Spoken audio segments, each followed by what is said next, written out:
যদি নফসকে ভয় দেখায় ভীতি দেখায় কেউ ইবাদতের কাজ বেশি বেশি করতে পারে তো এই বান্দাটার ইবাদত গুলো তার আখিরাতের সাথী হয়ে যাবে। আল্লাহু আকবার বলেন, জোরে বলেন আল্লাহু আকবার। এক লোক দিল্লি জামে মসজিদের গেটের সামনে দাঁড়ায়া দাঁড়ায়া কথা কইতেছে।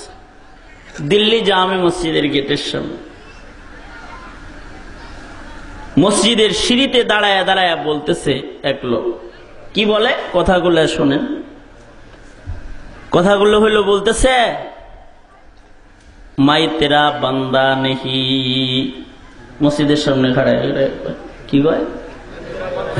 মাই তেরা বান্দা নেহি তু মেরা খুদা নেহি। मैं तेरा बंदा नहीं तू मेरा खुदा नहीं तेरे बात मानते नहीं। মসজিদের সামনে দাঁড়ায় দাঁড়ায় জোরে জোরে বলতেছে, আমি তোর বান্দা না, তুই আমার খোদা না। আমি তোর বান্দা না, তুই আমার খোদা না, এই জন্যই তো তোরে আমি মানি না। আগেই নাউজুবিল্লাহ কইলেন না, পরে কোন একটু। আপনারা যেমন নাউজুবিল্লাহ কইলেন, হে তো মসজিদের গেটের ভিতরে দাঁড়ায় দাঁড়ায় এগুলা কইতেছে। মসজিদ থেকে যেই বাইর হইতেছে হে কইতেছে আস্তাগফিরুল্লাহ আস্তাগফিরুল্লাহ নাউজুবিল্লাহ। কি গো তুমি কেবল ইবাদত কইরা কান্দা কেটে আইলা দেখলাম, কেবল না মসজিদে সেজদা দিয়ে কানলা, আর এখন কইতেছো আমি তোর বান্দা না, তুই আমার খোদা না, তোরে আমি মানি না। এটি কি কও? লোকটা বলতেছে আসল কথা তা না রে ভাই। আসল কথা হইল আমি আমার নফসের সাথে কথা বলতেছি। বাড়ির থেকে নিয়ত করে আসছিলাম মাগরিব আর এশার নামাজ একসাথে পড়া, তারপরে দুটা নামাজ মসজিদে বৈশা পড়া জামাতের সাথে নামাজগুলো তাকবীরে উলার সাথে আদায় করে বাড়িতে যাব। কিন্তু শয়তান ধোঁকা দিয়ে বলতেছে, নফস শয়তানে বলতেছে, কিরে খিদা লাগছে নানি, যা একটু নাস্তা কইরা। নাস্তা করতেই যে বলতেছে, নাস্তা করে যদি ক্লান্ত লাগে তাহলে নফসে কইব থাক, এ তো গড়াই ভরে আল্লাহ। এই জন্য আমি আমার নফসরে বলতেছি, বাইর করছস তুই খাওয়ার লোভ দেখায়া, আমি খামো না, কারণ আমি তোর বান্দা না, তুই আমার খোদা না। আমি দরকার হয় নিজের একটু উপবাস রাখবো, কিন্তু আল্লাহর হুকুম পয়লা কাতারে দাঁড়ায়া তাকবীরে উলার সাথে আদায় কইরা তারপরে বাড়িতে যাব। আল্লাহু আকবার। কি বলতেছে? मैं तेरा बंदा नहीं तू मेरा खुदा नहीं तू मेरा खुदा नहीं मैं तेरा बंदा नहीं तेरे बात मानते नहीं। যদি কখনো গুনার সামনে এসে যায় তাহলে নফসরে কইবেন, আমি তোর বান্দা না, তুই আমার খোদা না, তোরে আমি মানি না, গুনার কাজ আমি করব না। আল্লাহু আকবার বলেন, জোরে বলেন আল্লাহু আকবার। হাকিমুল উম্মাত থানবী রাহমাতুল্লাহ আলাইহি আমল শিখাইছে, কয় পকেটে টাকা লয়ে বাইর হইবা, যদি নফস গুনাহ করতে কয় আর যদি গুনাহ করায় ফেলায়, সাথে সাথে একটা গুনাহ হইলে 100 টাকা দান করবা, দুইটা গুনাহ হইলে 200 টাকা দান করবা, তিনটা গুনাহ হইলে 300 টাকা দান করবা। তোমার নফস টাকার দরদওয়ালা, সে একদিন বলবে থাক, টাকা খরচ করে লাভ, গুনাহই করিস না। মালের মোহাব্বত নফসকে কাবু করে। যদি বেশি গুনাহ করাইবার চায় তাহলে একটা করে গুনাহ হইল 100 টাকা করে দান করে দিবে, একটা করে দুইটা গুনাহ হইল 200 টাকা দান করে দিবে। ইনকাম যদি কম হয় 200 টাকা হয়, তাহলে একটা গুনাহ হইলে 5 টাকা সদকা করে দাও, 2টা গুনাহ করলে পরে 10 টাকা সরকার। কয়দিন পরে নফস বলবে কামাই করস 300 টাকা, এইভাবে যদি দিতে থাকবো কি, এর চেয়ে গুনাহ করাই ছেড়ে দে। নফসের দুশ্মন, নফস দুশ্মনকে যে কাবু করতে পারবি সে আল্লাহর পেয়ারা হয়ে যাবে। আল্লাহু আকবার বলেন, জোরে বলেন আল্লাহু আকবার। আর নফসের সাথে যে জিহাদ করে তার জিহাদটা হলো আকবার, সবচেয়ে বড় জিহাদ। সবচেয়ে বড় জিহাদ কার লগে? জিহাদ কাফেরের লগে, হিন্দুর লগে, মুশরিকের লগে, কথা কন নাকে, নফসের লগে। কাফেরের লগে জিহাদ করে কি করবেন? অন্ধকারের ভিতরে খালি নফস গুনাহ করায়, অথবা একা থাকেন তখন খালি গুনাহ খাতা করায়। গুনাহ খাতা করলে পরে তো এই যুদ্ধে যে বিজয় অর্জন হবে না, পরাজয় হবে। বড় জিহাদ হলো নিজের নফসকে কন্ট্রোল করতে হবে। নফসটাকে যারা কন্ট্রোল করতে পারে, আল্লাহ তাআলা ময়দানে মাশরে নফসের দিকে লক্ষ্য করে তাকে ডাক দিয়া আল্লাহর জান্নাত দিবে। সুবহানাল্লাহ বলেন, সুবহানাল্লাহ। আল্লাহ তাআলা ডেকে বলবে, ইয়া আইয়াতুহান নাফসুল মুতমাইন্নাহ ইরজিই ইলা রাব্বিকি রাযিয়াতাম মারযিয়াহ ফাদখুলি ফি ইবাদি ওয়াদখুলি জান্নাতি। হে নফস মুতমাইন্না, সারা জনম আল্লাহর দিকে তুমি ফিরেছিলে, আসো আজকে অন্য দিকে নয়, আসো আল্লাহর বান্দা হয়ে আল্লাহর জান্নাতে ঢুকে যাও। সুবহানাল্লাহ। তাহলে বড় দুশমন হলো নফস। এই নফসটাই শের দুশমন না। মুমিনের আর একটা দুশমন আছে, যেটা নফস যখন নফসের উপরে যখন না পারে তখন নফস মুতমাইন্নাকে ধোঁকা দিতে থাকে। যার নফসটা আবেদ হয়ে গেছে, এবার সে নামাজ ছাড়ে না, এবার সে মিথ্যা কথা বলে না, গুনাহ খাতা করে না, তাহলে তার নফসটা ভালো? হ্যাঁ, এই ভালো জায়গার ভেতরে ময়লা লাগানোর জন্য একটা দুশমন আছে, সেই দুশমনের নাম হলো শয়তান। সেই দুশমনের নাম কি? মনে করেন নামাজ খুব ভালো করে পড়ছে, মসজিদ থেকে বাইরে আর করবো যে আজকে একটা কাম করছে আসলে, তো হে নিজে নিজে হ্যাঁ দেখ আমি নামাজ পড়লাম, মানে নিজেকে ইবাদতের গর্ব ভেড়ে দেওয়ার চেষ্টা করবে। নফসের ভিতরে এমন সূক্ষ্ম কায়দায় ধোঁকা দিবে যেন বান্দার রাত ভরা ইবাদত নষ্ট হয়ে যায়। এইরকম একজন দুশমন, প্রকাশ্য দুশমন আমাদের আছে। সেই দুশমনটার নাম হলো কি? শয়তান। তাহলে এই শয়তান দুশমনটারে কে বানাইছে? শয়তান দুশমন যে একটা আছে, খবর কে দিয়েছে? আল্লাহ দিছে। জোরে কোন কে দিছে? কতক্ষণ পর তো ঘুমাইবেন কথা না করে, যে কত যদি ঘুমাইতেছেন, হ্যাঁ কথা বলেন। শয়তান দুশমনটাকে কে বানাইছে? আওয়াজ করে জোরে কোন কে বানাইছে? কে? আল্লাহ। শয়তান দুশমনটা আল্লাহ বানাইলই বা কেন? আবার জাহান্নামে দেওয়ার জন্য শয়তানকে কারণই বা বানাইলো কেন? অনেকে মনে মনে কয় শয়তান বানাইছে আল্লাহ, তাই আমি গুনাহ করছি, তাহলে দোষটা আল্লাহর। হ্যাঁ না, শয়তান বানায়া আল্লাহ তাআলা বান্দার উপকার করেছে। শয়তান বানাইছে বিধায়ী গুনার জন্ম হইছে, আর গুনার জন্ম হইছে বিধায়ী ইবাদতের মূল্য হইছে। গুনাই যদি জন্মগ্রহণ না করত তাহলে ইবাদতের আর মূল্য হইত না। ফিরিস্তারা সারা জনম ইবাদত করছে, এখনো করে, তাদের বিপক্ষে শয়তানও নাই, তাদের সেজদার মূল্যও নাই।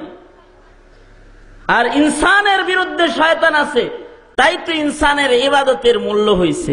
যখন শয়তানে গুনাহ বানাইছে, শয়তান গুনাহ বানাইছে, তাই গুনাহের কারণে ইবাদতেরও দাম হইছে, মূল্য হইছে।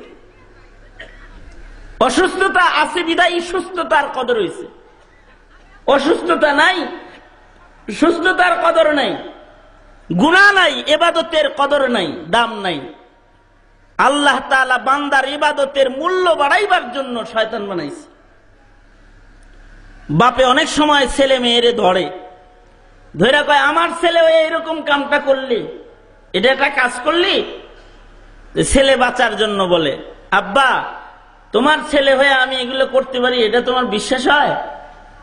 তাহলে ওই যে সুলাইমানের বুদ্ধিতে করছি।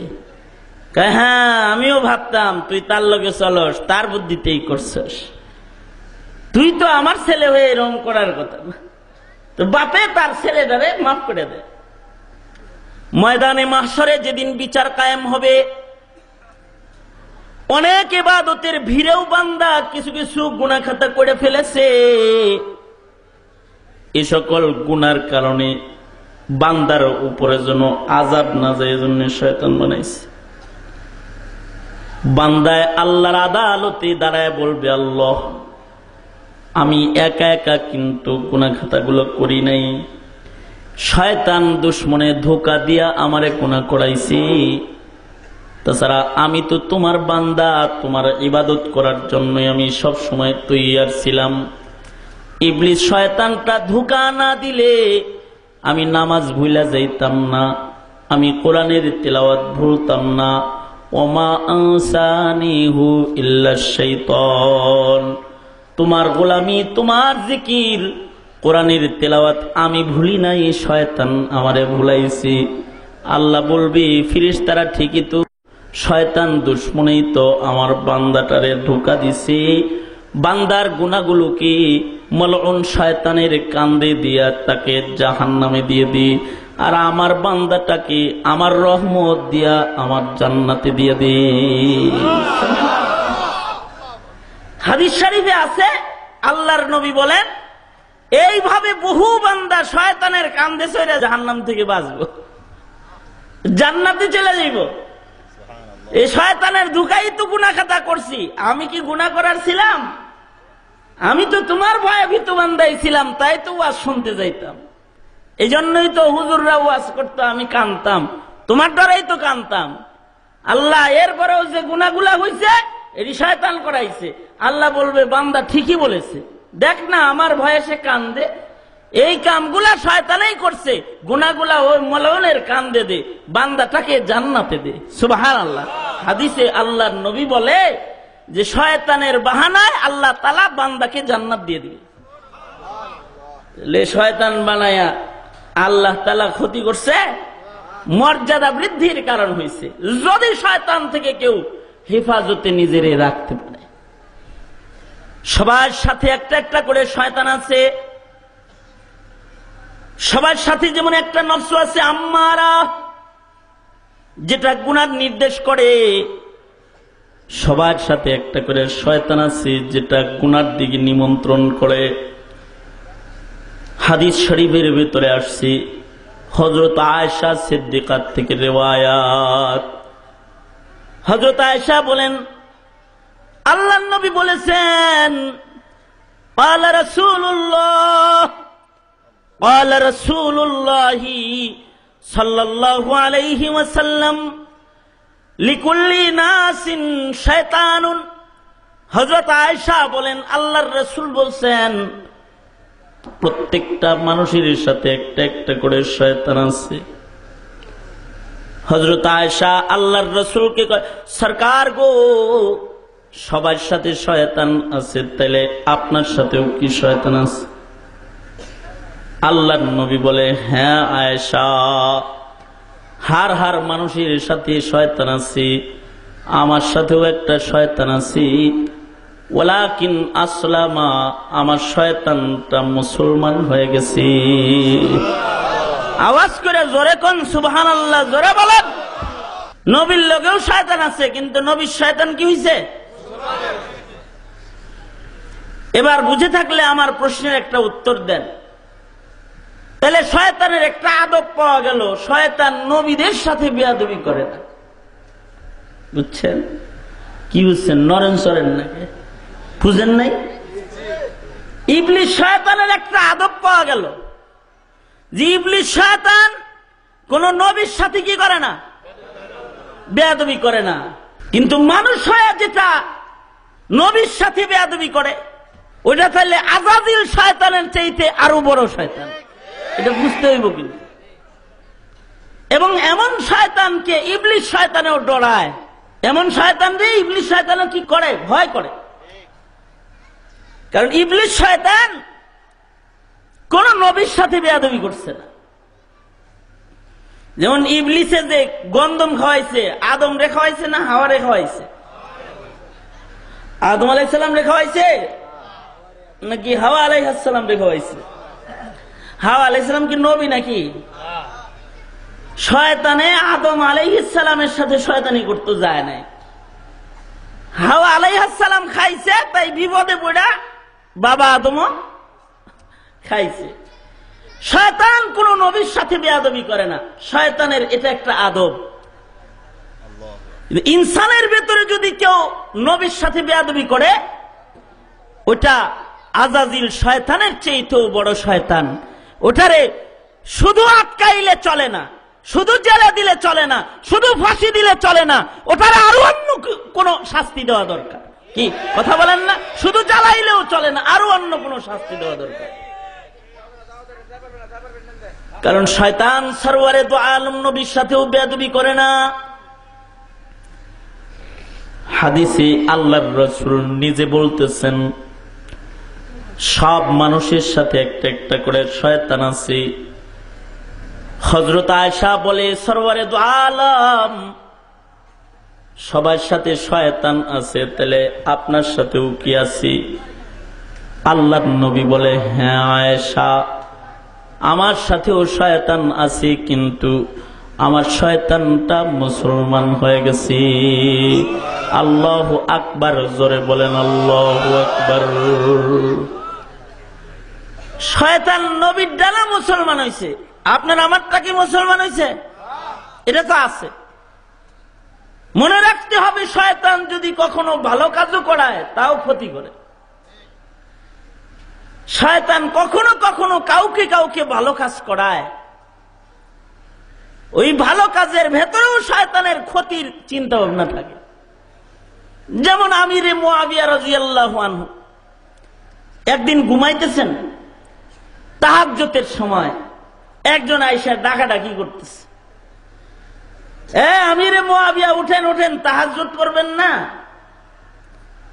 আমিরে মুআবিয়া কয়, তাহাজ্জুদ করবো তুমি কে? আমার ঘরে তো আমি একা ছিলাম। ধৈরা ফেলাইছে তারে, ধৈরা আমিরে মুআবিয়া বলতেছে, মান আনতা, তুই কে? আমি শয়তান। তুই তাহাজ্জুদ ছুটাইবি, পড়াইতে আইছিস কে? কয় পড়াইতে আইছি বিপদে, বিপদে বলে পড়াইতে আইছি। কেন? কিছুদিন আগে তাহাজ্জুদ ছুটাইছিলাম, সারাদিন কাঁদছেন, সারাদিন কান্দা লিগেল পন্থায় যা পায় তার চাইতে বেশি লেগে গেছে। দেখবেন ছোট বাচ্চা কান্দা দেয়, বড় পুলায় যদি পায় 100, ছোট পুলা কান্দা দিয়া পায় 500। ঈদের সেলামিও বড় নোট নিয়ে যায়, কয় দেখো লিগেল পন্থায় আমি পাইলাম না, ও কানলো দিল। আল্লাহ তো তার বান্দাকে পিতামাতার চাইতে 1000 লক্ষ কোটি গুণ বেশি মোহাব্বত করে। বান্দায় যে কান্দা দেয়, তখন আল্লাহ তাআলা এই বান্দাটাকে লিগেলের চাইতে একটু বেশি দিয়ে দেয়। কয় যে আপনি যে কাঁদছেন, তাহাজ্জুদ পড়তে পারেন নাই দেখে, সারা জনম তাহাজ্জুদ পড়া যে কয় ডিগ্রি সওয়াব কামাই করছিলেন, কান্দার চোখের পানির ধাক্কায় আল্লাহ তার চাইতে বেশি দিয়ে দিছে। ফুটায় ফুটায় আল্লাহ তাআলা সওয়াব দিছে। আজকে যদি আবার তাহাজ্জুদ ছুটে, আর যদি ফজর থেকে আবার তাহাজ্জুদ পড়া বন্ধ, খালি কান্দেন, তাহলে আমার বাণিজ্য পুরাই শেষ। এই জন্য ওর চাইতে ভালো আপনি তাহাজ্জুদের নামাজ পড়েন, আস্তে আস্তে জান্নাতের দিকে যান। নামাজ পড়েন, ওইটা তাই জাগাইতেছি। তাহলে শয়তান যদি কারোর উপকার করে, তার ভেতরেও অপকার থাকে। এজন্যই আল্লাহ তাআলা বলতেছেন, ওয়ালা তাত্তাবিউ খুতুওয়াতিশ শাইতান ইন্নাহু লাকুম আদুউম মুবিন। সাবধান মুমিন, শয়তানের পদাঙ্ক অনুসরণ কিন্তু করিবা না। কে বলে? আওয়াজ করে জোরে কোন কে বলে? কি এই অনুষ্ঠানটা শুধুমাত্র হেরা ভিডিও করতেছে না, আল্লাহ তাআলা ফেরেশতা দিয়ে ভিডিও করতেছে। আল্লাহর নামকে কয়বার লইল সব ভিডিওতে উঠতেছে। মিজানের পালায় দিবে, কারোর মিজানের পালায় মাহফিলটা ওজন বেশি হয়ে যাবে, কারণ তার জিক্রুল্লাহ বেশি ছিল, ইখলাস বেশি ছিল, ইবাদত বেশি ছিল, তো মিজানের পালায় তার ওজন বেশি হয়ে